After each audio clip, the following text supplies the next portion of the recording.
Conversation, un podcast proposé par l'association Fab City Grand Paris. La cité comme gisement.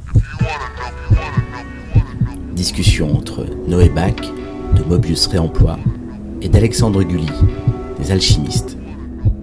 Peut-être que je me présente rapidement et puis on parlera de nos initiatives et puis de ce qui nous a amené à les créer. Désolé de répéter, mais Alexandre Gully, donc cofondateur des Alchimistes. Les Alchimistes, on collecte, on composte, on vend du compost. Pourquoi on le fait ? Principalement parce que on a un vrai sujet. Enfin, il y a pour nous deux enjeux générationnels. La question de la biodiversité. On parle de plus en plus souvent de la 6e extinction. Voilà, c'est une réalité qui est de plus en plus connue, encore trop peu, mais de plus en plus connue. Il y a la question du réchauffement climatique. Et nous, on pense que sur ces deux sujets, il y a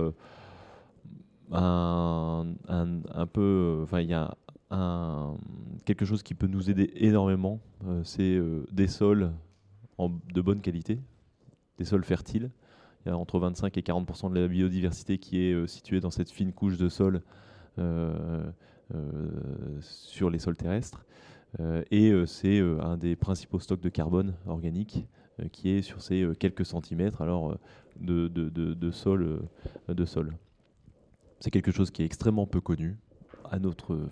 On pense que c'est un angle mort, qui est très peu connu, qui est très efficace, et on s'attache à essayer de reboucler le cycle de la matière organique et éviter d'aller chercher du phosphore au Maroc, de l'azote en Russie, etc. etc. Voilà. Effectivement, la question de la biodiversité que tu portes, quelque part, en fait, je pense qu'elle est assez méconnue ou mal connue. En fait, ces problématiques-là, on parle tous, effectivement, comme tu le dis, d'extinction de masse d'espèces. Mais finalement, je pense que, moi, à titre personnel, j'ai pas ou peu, en fait, les compétences pour me faire mon avis là-dessus. Et je pense que c'est un peu le sujet de la société en ce moment, c'est cette logique d'aller très vite dans l'information, et on n'a pas le temps, au final, en fait, de se faire notre propre avis. Et je pense qu'on est un peu dans une société qui en manque de science, d'ordre de grandeur. Et c'est aussi un peu ce qu'on essaye en fait de faire changer, de faire évoluer avec nos petites marottes qui sont la matière, effectivement, mais derrière ça, l'énergie, le carbone, l'économie, quoi. Donc en gros, en créant en fait Mobius, c'était un peu la genèse. Moi à la base, en fait, je suis ingénieur énergie et environnement. Donc en gros, mon métier de base, c'est comment en fait faire en sorte que les constructions soient bas carbone, pas uniquement sur la matière, mais sur les consommations énergétiques. Comment je fais pour réduire les consommations énergétiques de chauffage, éviter la climatisation, comment bien éclairer naturellement, ventiler.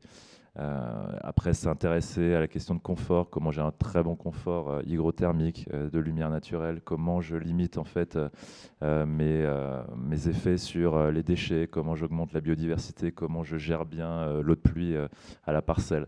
Donc ça, c'était toutes les thématiques en fait sur lesquelles j'ai travaillé, je continue à travailler encore avec une autre société qui s'appelle Lab Ingénierie. Et un jour, on s'est rendu compte, donc c'était il y a 5-6 ans, en faisant les premières analyses de cycle de vie, donc c'est vraiment se rendre compte sur la question du bâtiment, bien évidemment, quels sont les impacts carbone d'un bâtiment sur sa durée de vie.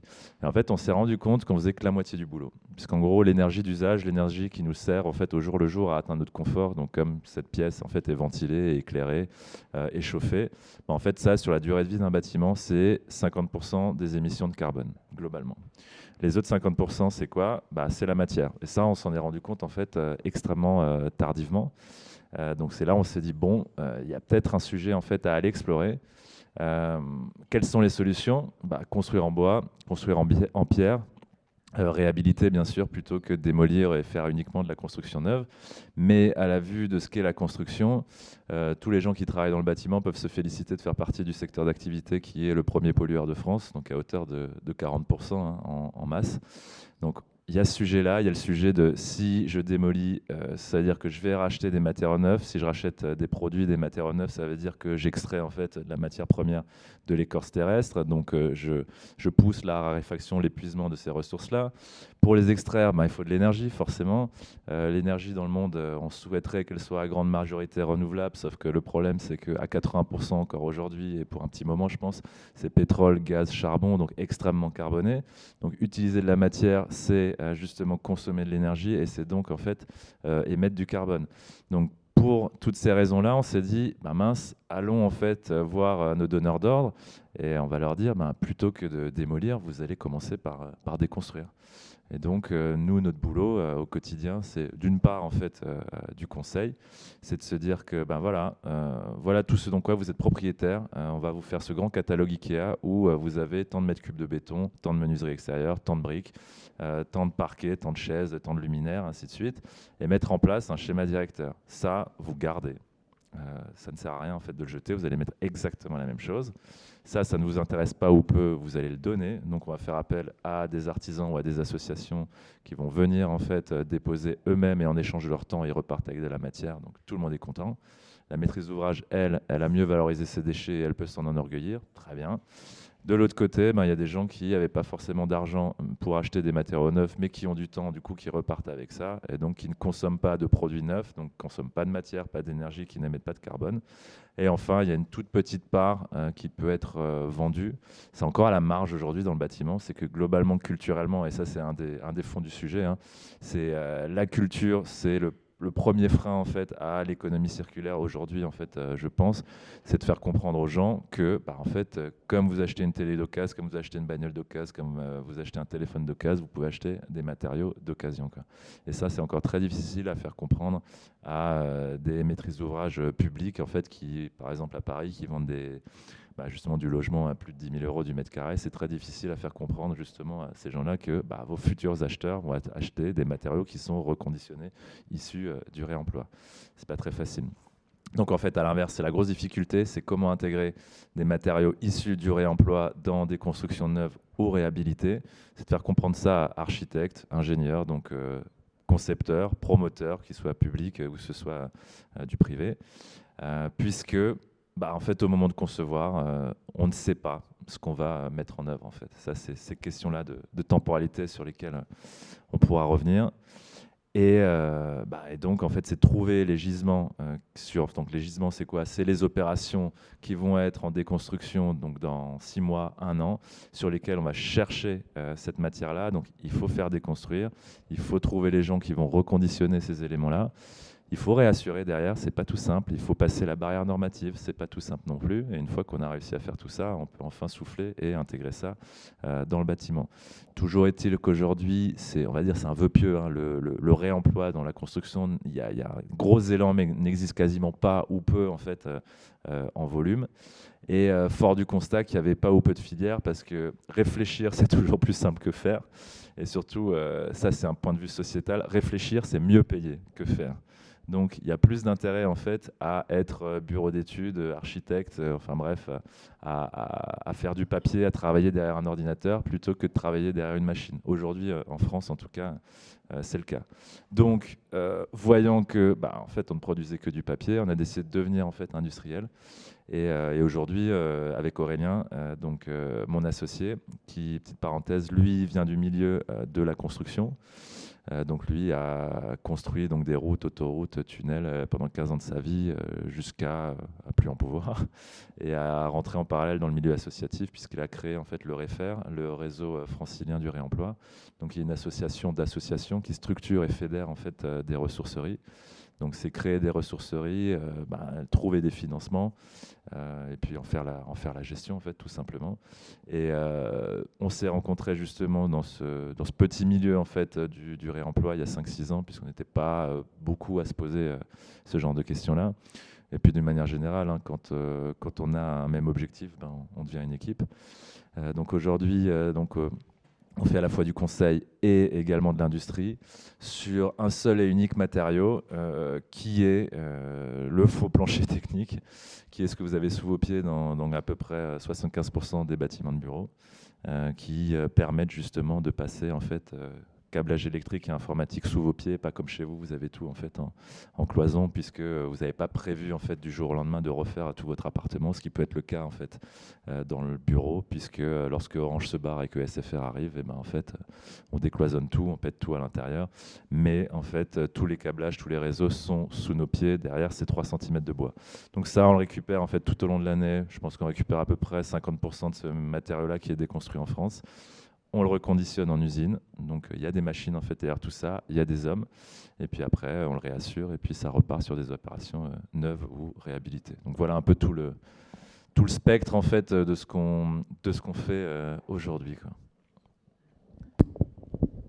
Ouais, j'aime bien l'idée que réfléchir c'est mieux payé que faire. Enfin, l'idée, j'aime pas cette idée-là, mais en tout cas, je pense que c'est un truc à mettre sur la table. Et en fait, c'est devenu une évidence depuis qu'on a fait faire à d'autres ce qu'on faisait nous-mêmes. Et comment on peut, comment c'est devenu facile et pas cher de faire aux autres, c'est depuis que le transport est, on va dire, quasi gratuit. Quand on relit Le ventre de Paris d'Émile Zola, on voit à quel point ramener des navets de Nanterre, c'est compliqué, quoi. Aujourd'hui, la quasi-totalité des tomates qu'on mange en Ile-de-France, elles viennent du sud de l'Espagne. Et ça coûte que dalle, parce qu'on utilise une manœuvre qui est mal payée, parce qu'on bousille des écosystèmes, et donc tout ça, c'est, je trouve un peu de temps en temps, nous on nous dit ah mais c'est super ce que vous faites, mais je me dis non, c'est pas super ce qu'on fait, en fait c'est juste normal, c'est l'organisation du monde dans laquelle on vit qui est complètement débile. Il y a dans le droit français une expression un peu sexiste qui dit gérer son truc en bon père de famille. En fait, qu'on prenne le secteur de la construction, le secteur des déchets, le secteur du bâtiment, etc., on ne gère plus les choses en bon père de famille, on pourrait dire en bonne mère de famille maintenant, et on a le droit d'être un peu moins sexiste que au XXe siècle.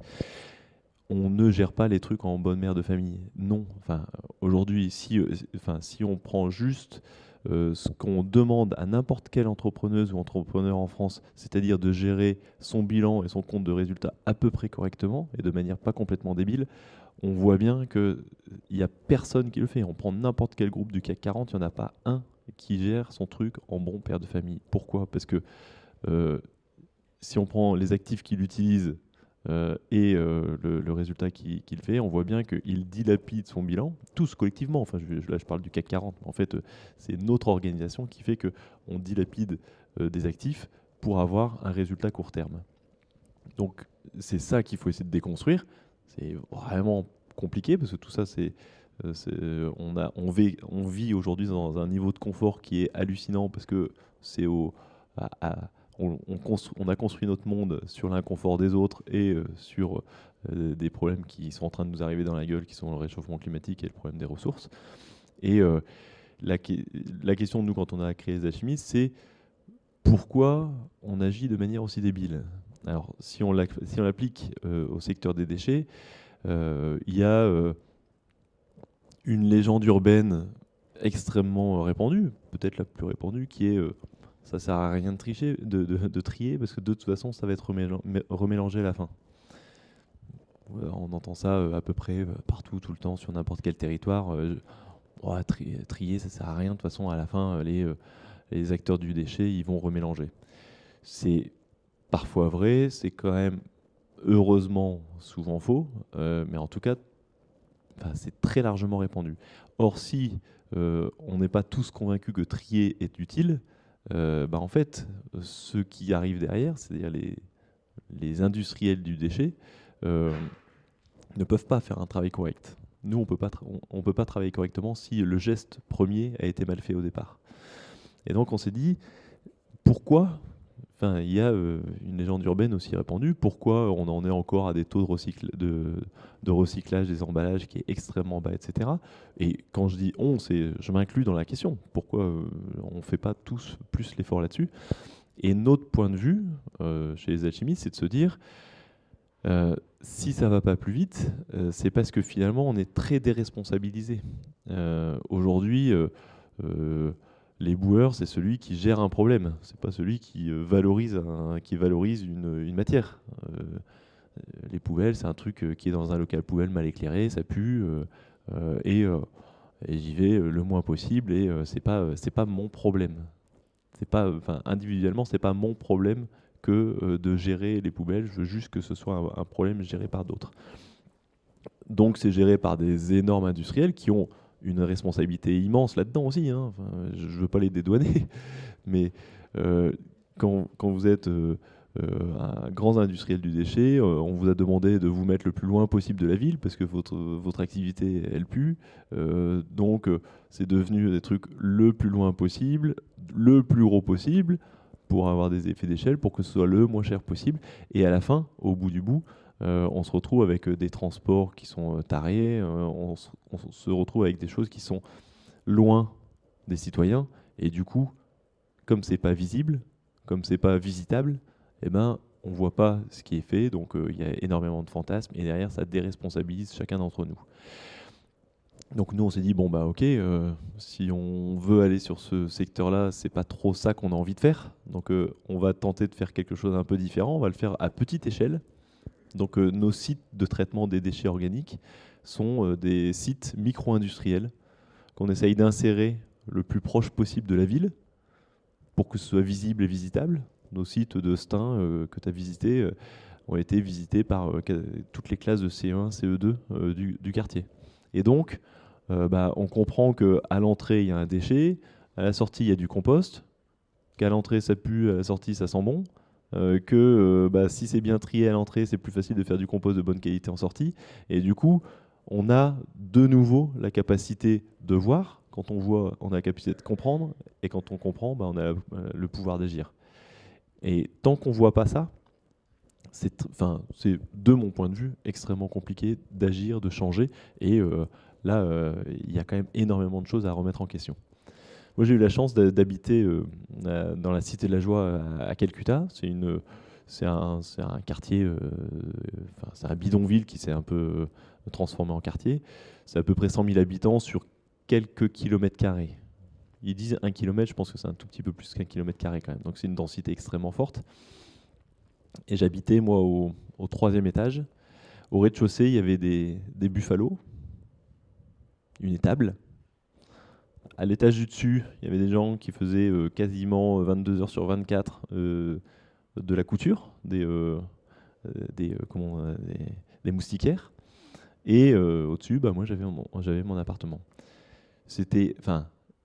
Aujourd'hui, donc secteur primaire, secteur secondaire et logement au-dessus. Aujourd'hui, est-ce qu'on a la possibilité, dans la ville telle qu'elle est organisée en France, de voir ça ? Non. On est obligé de rentrer dans une zone industrielle pour avoir de l'industrie, on est obligé de rentrer dans une zone commerciale pour acheter des choses, on est obligé d'aller dans un lotissement pour aller y habiter. Et du coup, la compréhension du monde, en général, est extrêmement compliquée. Alors, associé au fait que de toute façon, on ne fabrique plus rien en France, on le fait fabriquer ailleurs. Et donc, nous, ce qu'on a créé avec les alchimistes, c'est que sur un site, il y a un peu de primaire, parce que finalement, quand on fait du compost, notre compost, il est utile pour les agriculteurs, pour les maraîchers, etc.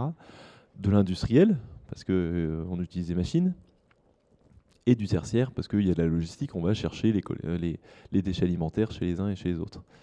Donc c'est sur ce truc-là où moi je trouve qu'il y a énormément de choses à recréer, réapprendre. Encore faut-il lui donner de la valeur, parce que évidemment, quand on répond à des appels d'offres, c'est encore 70% le prix, et 30% d'autres trucs, mais qui sont quand même beaucoup moins regardés. Donc moi je suis d'accord avec toi, on est dans un pays qui sait rémunérer correctement les gens qui travaillent derrière un ordinateur et qui rémunère extrêmement mal les gens qui sont vraiment au turbin. À un moment donné, il va falloir quand même que ça change parce qu'on va avoir un vrai problème sinon. C'est difficile de faire une conversation comme ça. Hein. Enfin, je ne sais pas si vous avez déjà essayé un jour, mais... Oui, dans la continuité.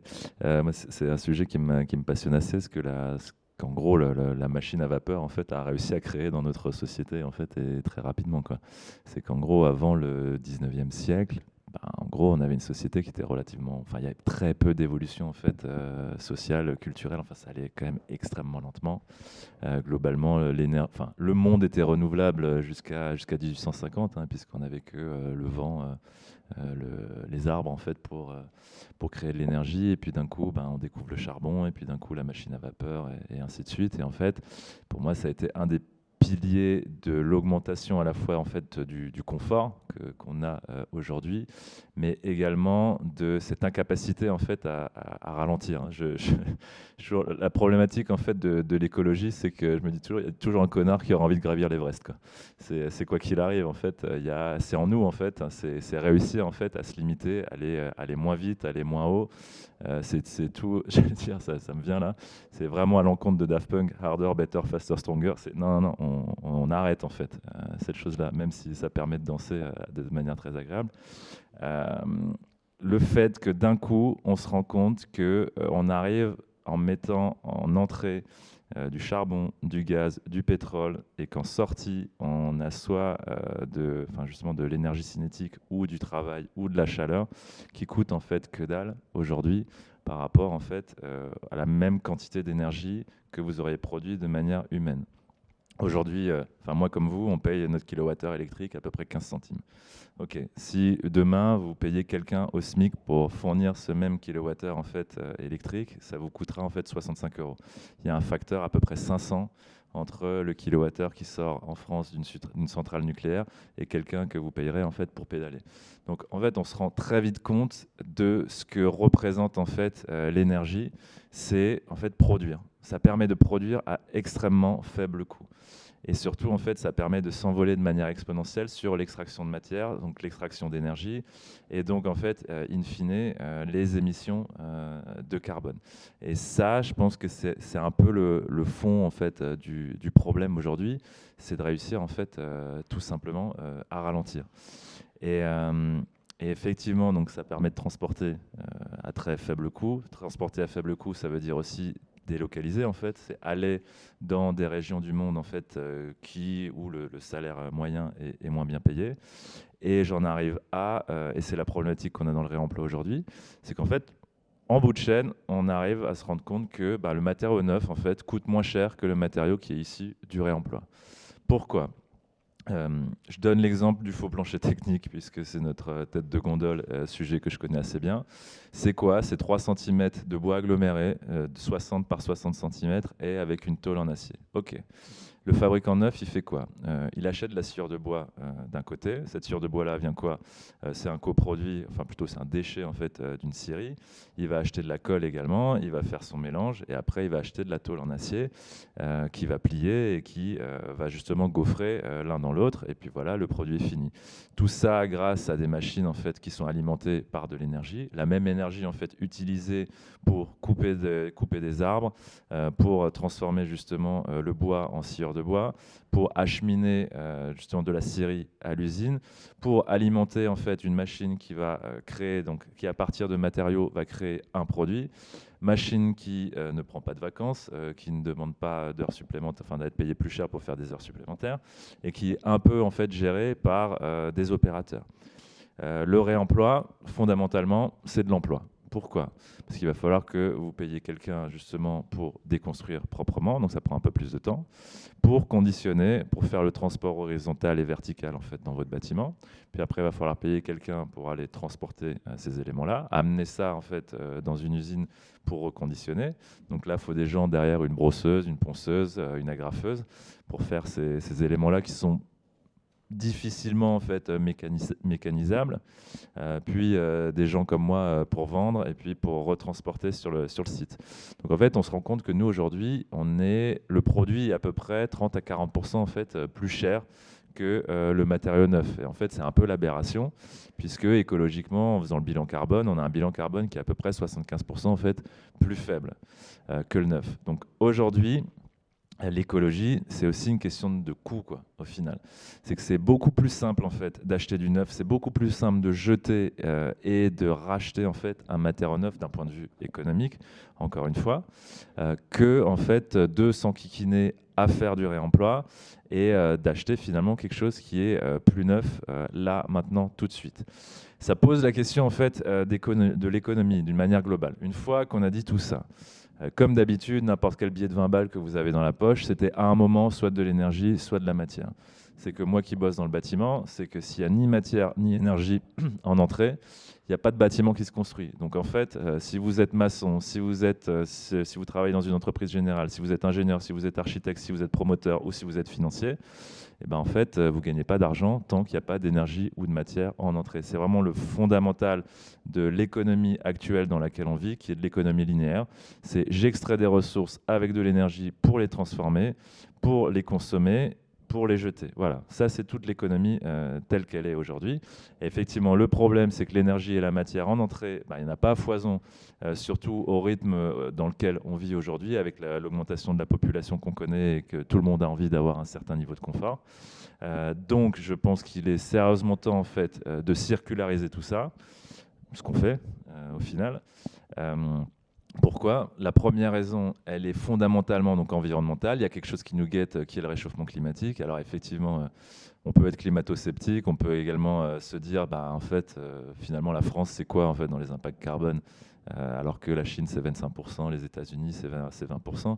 Effectivement, on ne représente pas grand-chose.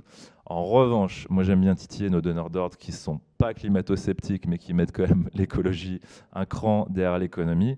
En fait, les gars, si vous voulez continuer demain à gagner de l'argent, je le dis crûment, hein, gagner de l'argent, c'est surtout en fait stabiliser une économie et c'est stabiliser une société, quoi. C'est que tout le monde en fait ait du boulot, puisse gagner sa vie, manger, dormir, se divertir. En fait, si tout votre modèle économique est basé sur la consommation d'énergie et de matière, il y a un moment, ça va coincer. Donc en fait, il serait grand temps que l'économie et la finance se posent la question. Est-ce que dans les 20 prochaines années, je crame toute l'énergie et toute la matière que je peux pour faire le max de fric possible, ce qui est dans la tête en fait, de pas mal de gens aujourd'hui, même s'il y a des fonds verts en fait, qui se mettent en place tout doucement, quitte à ce que j'ai au bout de 20 ans le cul sur un tas d'or, mais qui ne me servira strictement plus à rien, parce qu'en fait, en finançant tous ces projets qui consomment de l'énergie, de la matière, je me rends compte qu'en fait, j'ai épuisé l'économie et qu'en fait, il n'y a plus rien. Enfin, cet argent-là ne me servira strictement plus à rien, puisqu'il n'y aura pas les relais en fait, économiques pour continuer. Donc, je pense qu'il y a vraiment des financiers, et je pense que, très sincèrement, c'est ni vous ni moi qui auront une capacité en fait, écologique pour faire changer les choses, puisque le politique en fait, est clientéliste et ne suit pas. En revanche, si la finance se dit demain j'investis au bon endroit, ça peut changer très très rapidement les choses. Maintenant, c'est de leur faire comprendre que non, vous n'allez pas gagner 20% à la fin de l'année, mais plutôt 3 ou 4 points, mais dans des projets qui ne seront pas ouvrir une nouvelle centrale à charbon au fin fond de la Chine, mais investir dans le développement des éoliennes offshore en bas au fin fond de la Bretagne, mais qui rapportent un peu moins, quoi. Sur la partie finance, dans une des premières réunions, on appelle ça les cousinades, parce qu'en fait on est sur 8 régions maintenant, les alchimistes, on est sur Lille, Paris, Lyon, Marseille, Toulon, Toulouse, Nantes et La Réunion. Et on fait des cousinades, parce qu'on ne considère pas que c'est quelque chose de vertical, mais plutôt d'horizontal. Et donc on se voit de temps en temps. Et il y avait un moment qui était dédié justement au financement, parce qu'en fait nous on achète des machines, on achète des camions, enfin tout ça c'est quand même assez coûteux, ça suppose de l'argent. Et on avait démarré ce sujet-là sur un ton qui était un peu la contrainte. Financer c'est chiant, financer c'est compliqué, financer ta. Et à un moment donné, j'ai pris la parole, puis je leur ai dit mais non, en fait, financer ce qu'on fait peut absolument être passionnant. En fait, c'est un des leviers, je prends la balle au bon, mais c'est un des leviers principaux du changement. En fait, les choses changent pourquoi? Parce qu'on consomme différemment, parce qu'on investit différemment et parce qu'on vote différemment. c'est les 3 leviers principaux. Enfin, je veux dire, si tout le monde vote écolo et si on place tout notre argent sur des trucs renouvelables et plus, etc., et qu'on achète des biens et des services qui sont déjà on en achète moins et qu'on achète mieux, globalement on peut changer les choses de manière très rapide. Sur la finance, on s'est complètement fait confisquer ce sujet-là. Parce que soi-disant c'est compliqué, parce que soi-disant c'est risqué, parce que soi-disant, etc., etc. Et du coup, faites l'exercice, hein, alors je sais pas, mais allez voir votre banquier et puis demandez-lui où est placé votre argent. Il est incapable de répondre à la question. Parce qu'on a tellement intermédié les choses qu'à la fin, il est incapable de répondre à la question. Et alors, vous pouvez tirer le trait, vous pouvez lui demander à lui à qui il a donné mandat pour placer votre argent, etc., etc. Vous pouvez remonter et vous allez voir que vous allez avoir un certain nombre d'intermédiaires qui fait qu'il y a quelque chose qui est absolument pas transparent. Parmi les choses dont je suis fier cette année, c'est qu'on a fait notre premier financement en crowd equity sur la région toulousaine. C'est ma petite page de pub, hein, c'est encore ouvert pour quelques jours, donc allez-y, n'hésitez pas. Et une fois qu'on a du circuit court sur la logistique des déchets, du circuit court sur la logistique de notre compost, c'est-à-dire que notre compost est utilisé plutôt à 5 km qu'à 150 km, un des sujets majeurs, c'est de faire du circuit court sur le financement. Une fois qu'on a 200 personnes qui habitent Toulouse ou les environs, qui ont mis 1000 balles, derrière, on est, nous, beaucoup plus engagés sur la promesse qu'on fait. C'est pas, on n'a pas vendu un produit financier qui était revendu par ailleurs, etc., etc. Donc nous, on est beaucoup plus engagés parce qu'il y a des gens qui habitent juste à côté et qui vont regarder ce qu'on fait. Et on est beaucoup plus soutenus. Parce que ceux qui ont mis de l'argent, c'est potentiellement des restaurateurs qui font des déchets alimentaires, c'est potentiellement un élu de l'agglomération qui va être intéressé pour que ça avance plus vite, etc. etc. Et donc, parmi les sujets qui sont majeurs dans ce qu'on fait, pour le changement, c'est la finance et se réapproprier ce truc-là.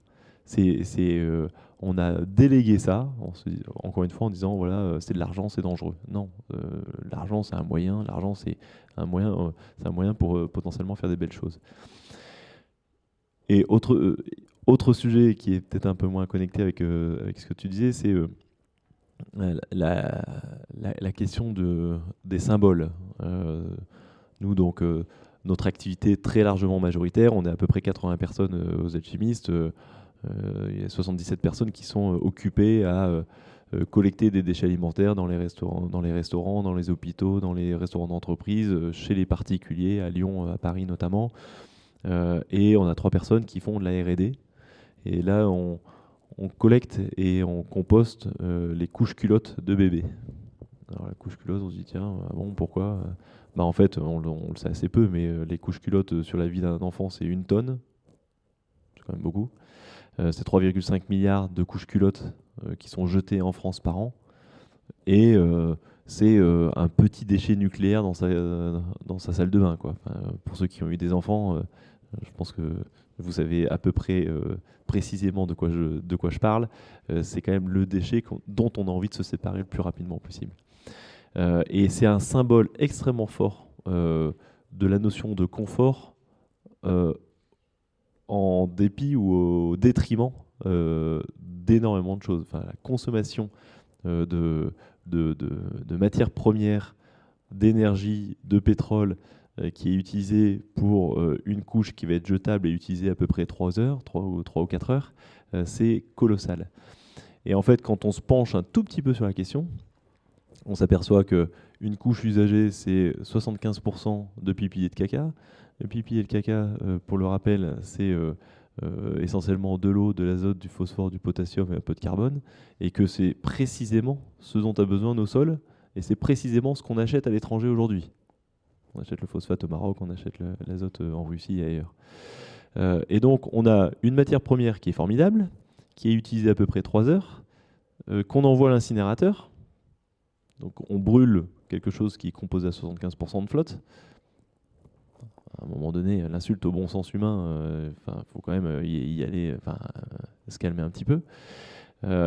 Alors même que c'est finalement relativement simple de faire des couches culottes en matière compostable. Je dis relativement simple parce que notre partenaire qui les fabrique aujourd'hui a réussi à le faire en 3 ans. Donc on peut considérer que c'est relativement simple.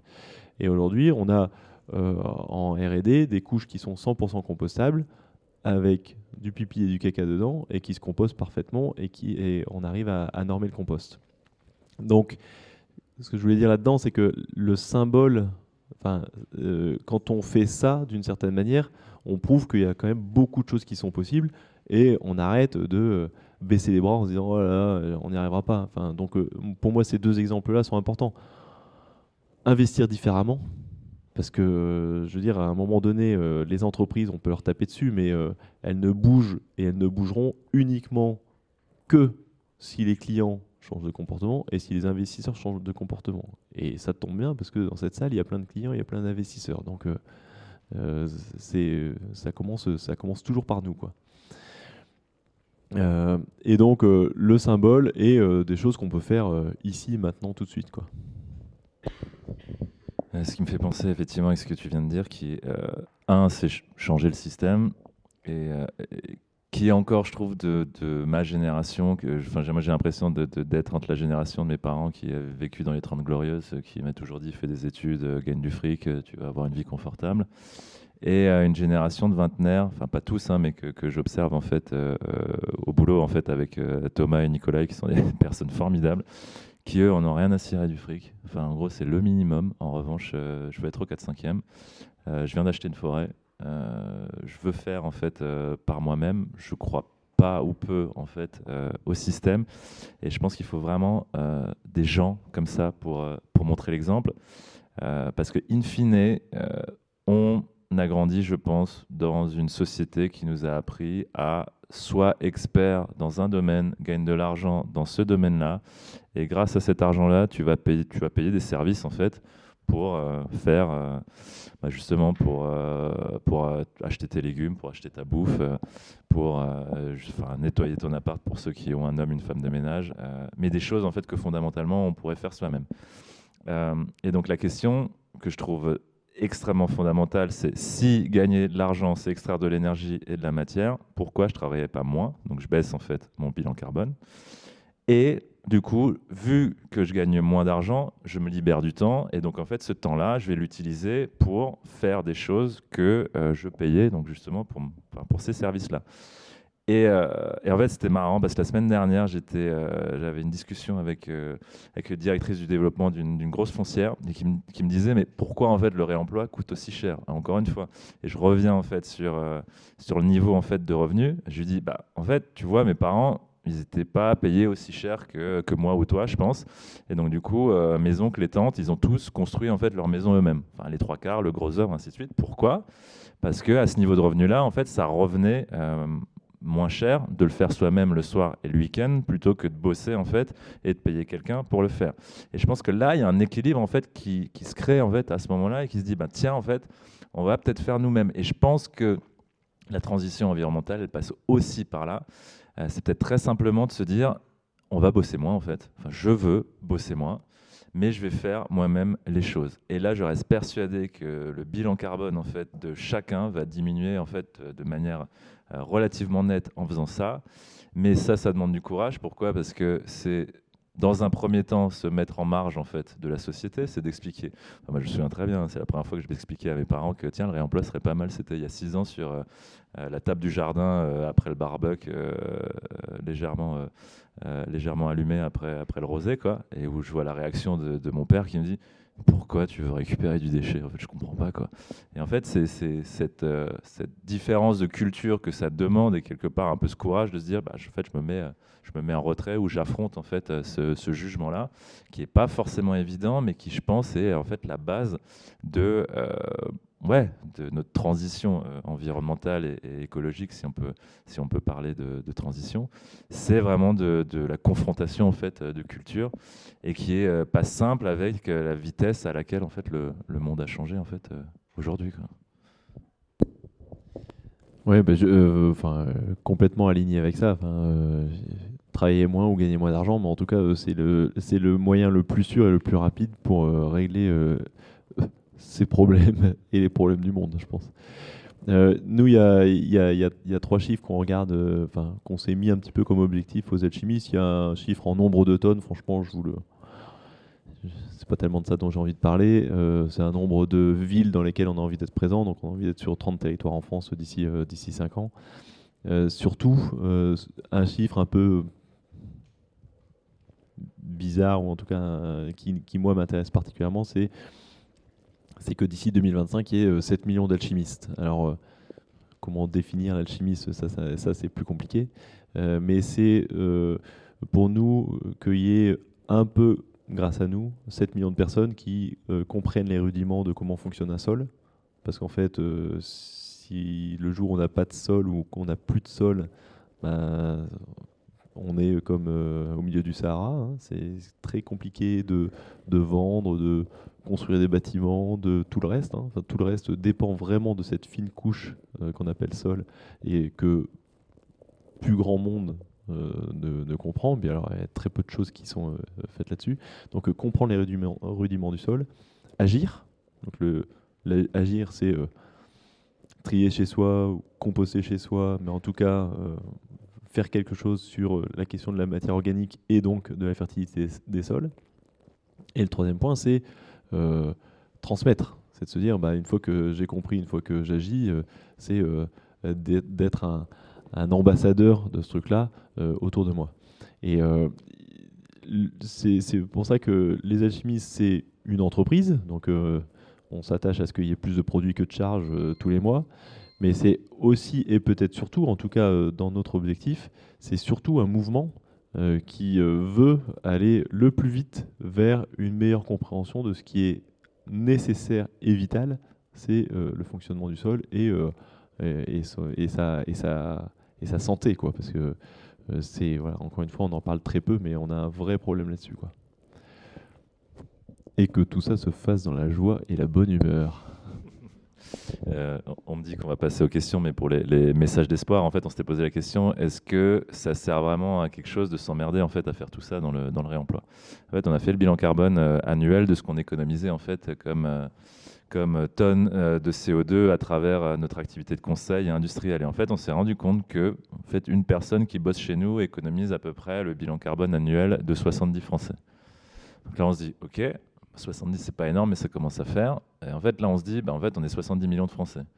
Donc, en gros, à économie carbone égale, en fait, il faut qu'on soit 1 million de Français pour pouvoir résoudre un peu le problème. Si chacun à économie égale fait ça dans le transport, le secteur du textile, l'alimentaire, bref, le déchet, et ainsi de suite, en fait, c'est grosso merdo 1,5% de la population qui doit s'accaparer au jour le jour de ce problème-là. Donc, clairement, c'est pas infaisable.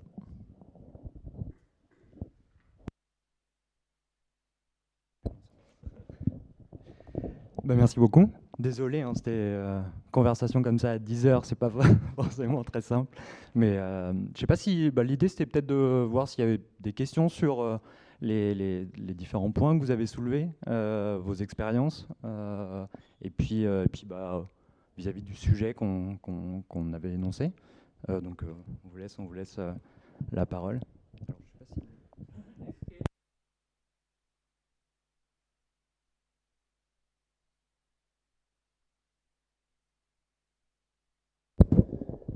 Est-ce que les grands acteurs de la construction en France, Bouygues et autres, ils font du réemploi? Bouygues, il y a un directeur RSE qui est très médiatique et qui a un discours intéressant, je trouve. Est-ce que la pratique suit ou pas du tout? Voilà. Parlons de la maison Bouygues. Non, effectivement, Bouygues, c'est un grand groupe. Ça pose aussi la question de ce qu'on disait en fait du capital, c'est que quand on a de l'argent à un instant T, qu'on en a fait beaucoup, on risque pas d'en perdre en fait dans le temps. Et le Covid en fait l'a montré. Hein, c'est que globalement, il y a des gens qui sont extrêmement enrichis en fait en un an et demi. Et c'est là où c'est un peu schizophrénique en fait pour moi, c'est de se dire que effectivement l'argent bien investi permet de changer en fait beaucoup de choses. Et en même temps, c'est toujours les mêmes qui gagnent. Et c'est ce qu'on voit apparaître, hein, c'est qu'aujourd'hui, c'est 20% de la population qui détient 80% des richesses. Hein. Bon, grosso merdo, c'est le ratio qu'on aime bien dire. Et ça me pose beaucoup de problèmes, en fait, dans la mesure où il n'y a pas de justice, en fait, quelque part là-dedans, quoi.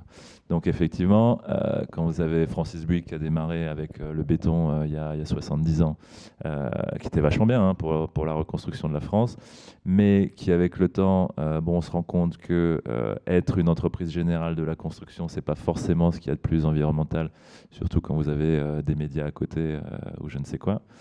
En fait, ce qui est intéressant, c'est que ce type d'entreprise-là, d'elle-même, ne ferait pas le changement, je pense. En revanche, les clients de ces entreprises-là ont envie qu'il y ait du changement. Donc, ça s'appelle des promoteurs ou des foncières derrière qui alimentent ça. Pourquoi ? Parce que eux sont plus regardés en fait que les entreprises, puisqu'ils vendent après ou ils louent en fait un bien immobilier. Et surtout qu'il ne faut pas oublier encore une fois, c'est qu'une partie du métier de promoteur et de foncière, c'est de capter de l'argent pour faire des projets sur lesquels eux vont se rémunérer. Donc c'est pourquoi dire à des gens pourquoi leur argent sera sera plus vert en fait dans ce secteur d'activité-là plutôt qu'un autre. Donc ils doivent être plus verts en fait que leurs concurrents pour gagner de l'argent, dit aussi cyniquement en fait que possible. Donc oui, très clairement, ils suivent les envies de leurs clients. Forcément en interne, ils doivent se démarquer de Eiffage, Vinci et consorts. Et ça s'est traduit par, c'est marrant que vous parlez de ça, en fait, ils nous ont filé un gros coup de main il y a 3 ans quand on démarrait, puisqu'on a signé un accord cadre avec eux. Il y a une personne en particulier dans la direction en fait, environnementale qui a senti qu'il y avait un virage qui était en train de se faire sur le réemploi. Donc encore une fois, c'est leur force, c'est de pouvoir en fait investir entre guillemets. C'était pas de l'investissement, c'est un accord cadre qui disait voilà, on va acheter un tiers de votre production chaque année. Et c'était un moment où nous, il fallait qu'on lève de l'argent en fait pour pouvoir nous développer. Et quand vous avez un accord cadre avec Bouygues Construction et que vous allez voir une banque, c'est un peu plus facile en fait de récupérer de l'argent. Donc oui, il se passe des choses, oui, ils développent, ils mettent en fait du temps de personnes et de l'argent là-dedans, mais il ne faut pas oublier que voilà, c'est comme beaucoup d'entreprises, c'est fait pour gagner de l'argent et avec des marges qui sont assez élevées quand même en volume en fait à la fin de l'année, quoi. Le secteur de la construction, comme le secteur des déchets, est assez concentré. Il y a quelques acteurs qui font le marché. Et après, c'est vrai que nous, on nous pose très régulièrement la question en ces termes, c'est est-ce que ces démarches RSE, développement durable, sont sincères ? Est-ce qu'elles sont... est-ce qu'il y a une sincérité là-dedans ? En fait, une personne morale ne peut pas être sincère parce que c'est un agglomérat de personnes physiques. Donc, il peut y avoir des personnes sincères, des personnes physiques sincères dans l'entreprise, il peut y avoir des personnes cyniques dans l'entreprise qui peuvent d'ailleurs prendre la même décision. Mais en fait, il ne faut pas demander à une entreprise d'être sincère. Il faut juste une entreprise, comme tu le disais, elle ne répond qu'à ses parties prenantes. Ces parties prenantes, c'est ses clients, ses RH, ses investisseurs et les pouvoirs publics. Et si, à ces 4 endroits-là, tout le monde est d'accord pour pousser dans la même direction, l'entreprise, elle va là où le vent la porte. Il n'y a pas autre chose, quoi. Si ces investisseurs, à un moment donné, disent, comme c'est le cas de la Banque Postale la semaine dernière, je sors de tous mes investissements de l'industrie fossile commence à être dans la merde. Alors, s'il n'y a que la Banque Postale, ça ne suffit pas, hein.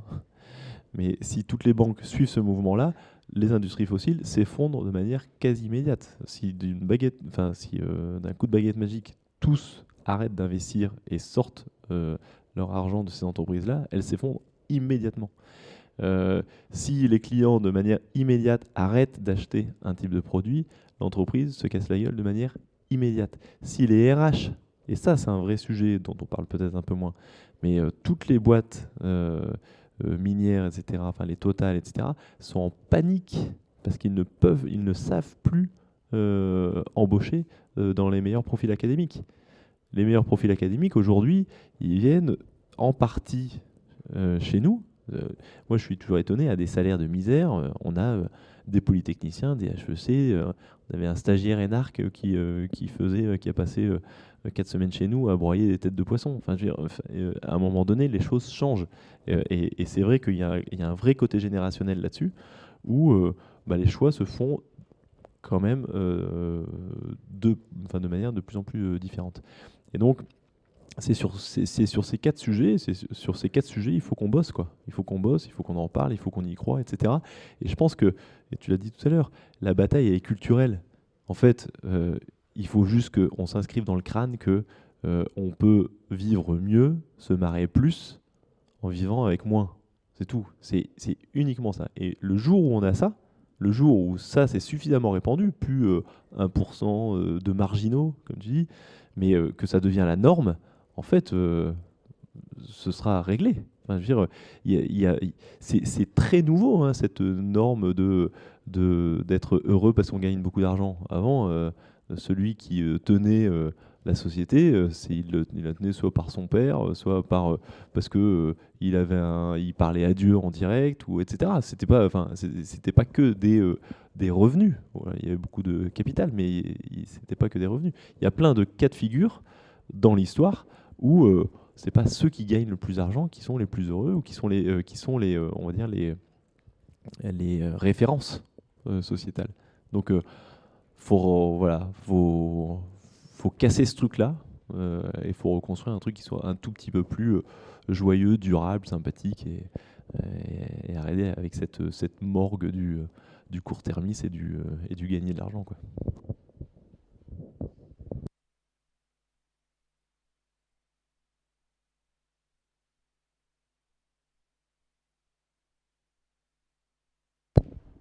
Merci.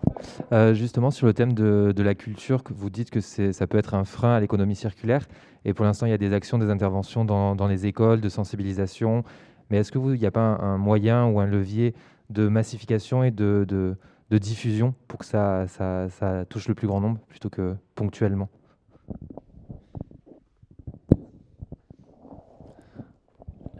Si tu en parles à 10 personnes aujourd'hui, ça fera déjà presque 1000 personnes aujourd'hui. Si ces 1000 personnes en parlent à 10 personnes, ça peut aller vite. Donc, il y a des enjeux. Moi, je parlais de cet objectif de 7 millions d'alchimistes. Honnêtement, je ne sais pas encore comment on va y arriver, hein. On a un projet de bouquin, on a un projet éventuellement de film. Enfin, il y a plein de gens qui s'y emploient, hein. Enfin, toi, les Cyril Dion, etc. C'est leur métier que de véhiculer et de passer des messages.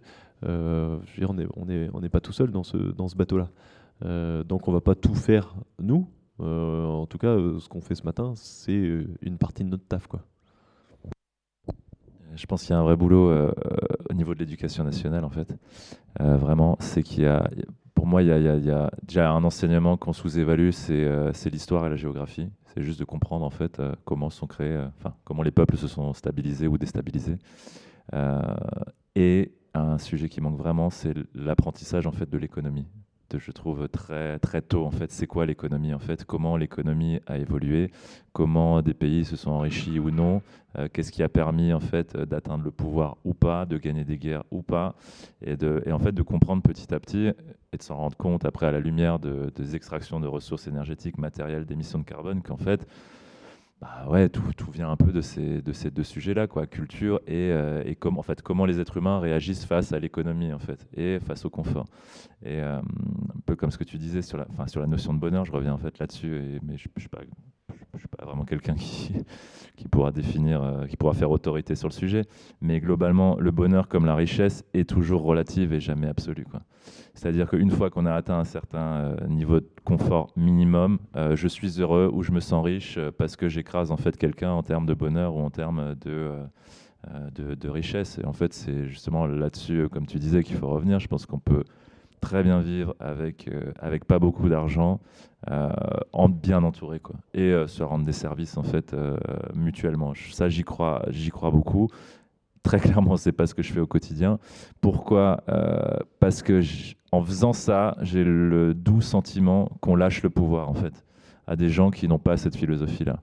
Et c'est là où je me dis continuer en fait à progresser dans ces strates en fait décisionnelles où voilà, on rencontre des Bouygues, puis on rencontre des directeurs de chez Bouygues, puis on rencontre des financiers en fait, et de faire passer ces messages-là.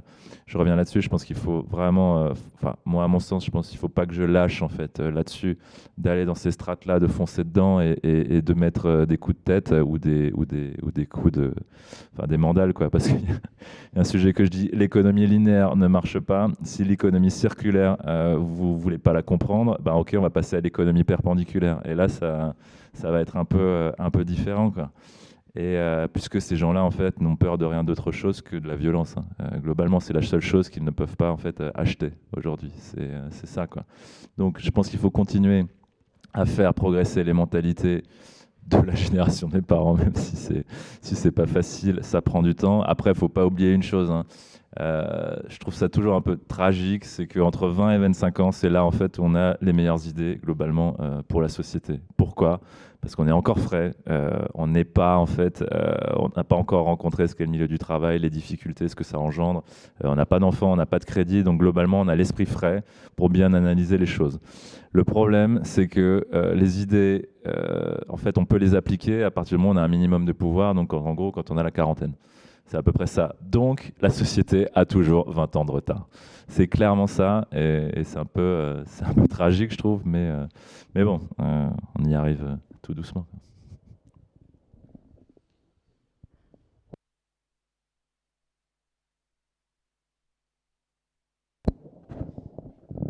Est-ce que vous avez des pistes pour donner plus de valeur au faire plutôt qu'au réfléchir ou au penser et comment concrètement donner plus de valeur aux produits locaux, français, européens ou que sais-je. Je ne sais pas si c'est de la valeur économique, mais en tout cas, ce que je vois moi dans les gens qui nous rejoignent, c'est que il y a envie, il y a une envie. Je suis associé avec Kenzo, avec qui on a créé la boîte, qui lui est un franco-japonais polytechnicien très frugal. On a été rejoint par Cyrielle, qui elle était directrice développement de Blablacar, donc avec une position qui était quand même et une histoire hallucinante d'une boîte qui a fait x30 sur les 6 ans dans lesquels elle était. Mais à un moment donné, faire et voir le génie humain à l'œuvre réellement, de manière tangible, ça a de la valeur. Et nous, on le voit dans les gens qui nous rejoignent, c'est y a une vraie envie d'arrêter d'être dans de l'irréel et de l'intangible.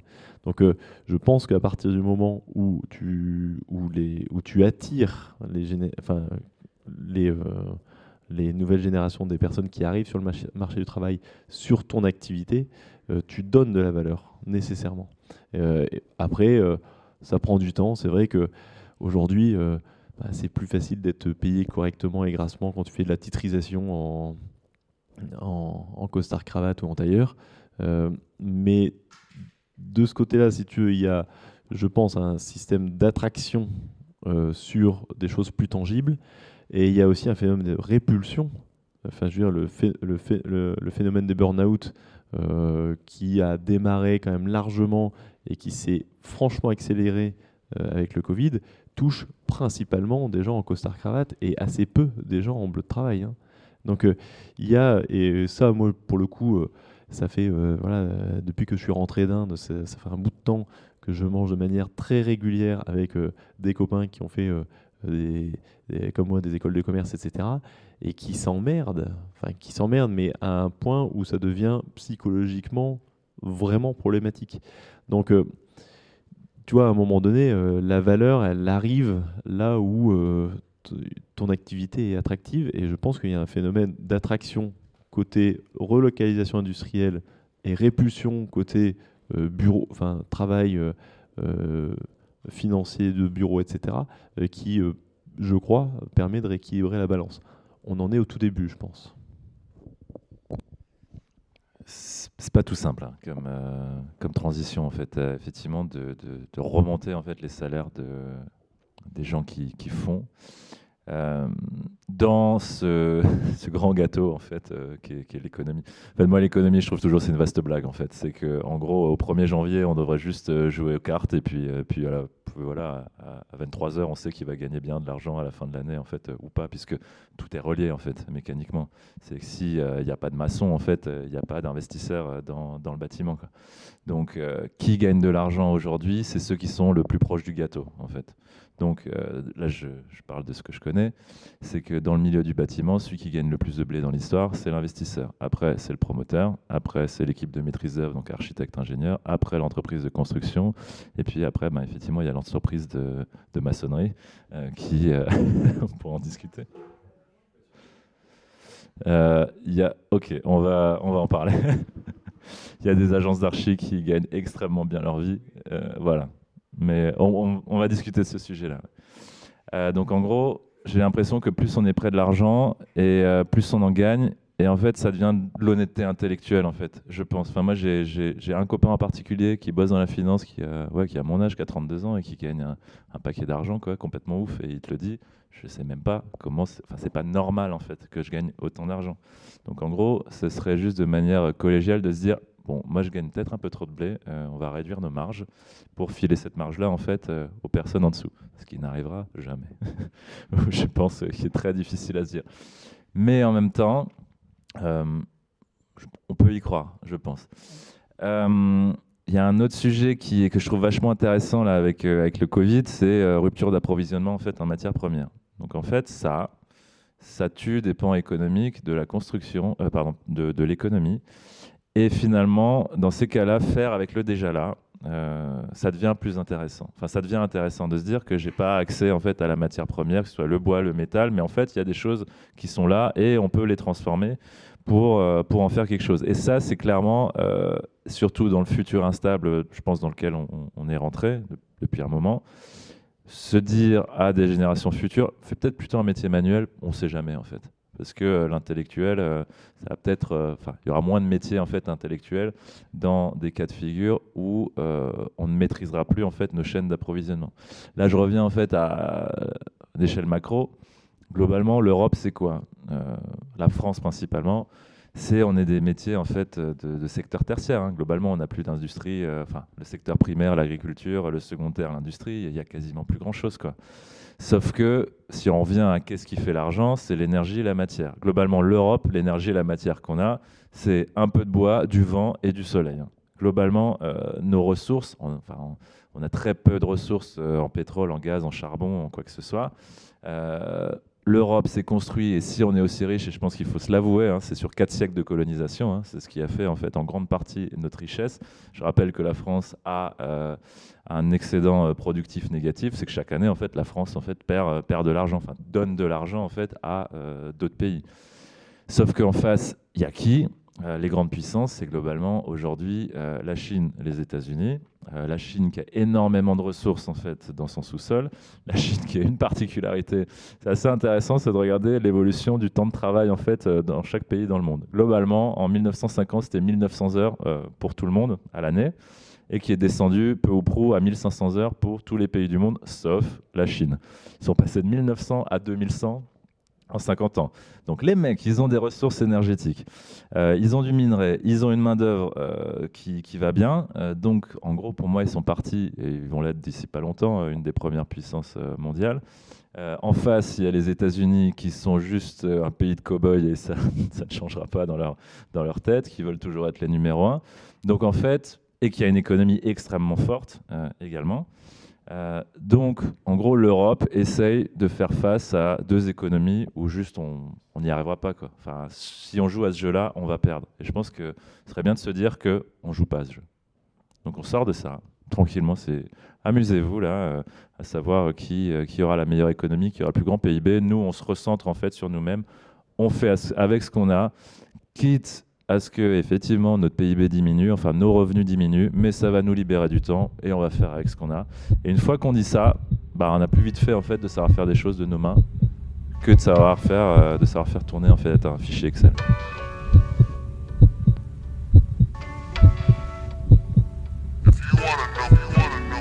Conversation, un podcast proposé par l'association Fab City Grand Paris.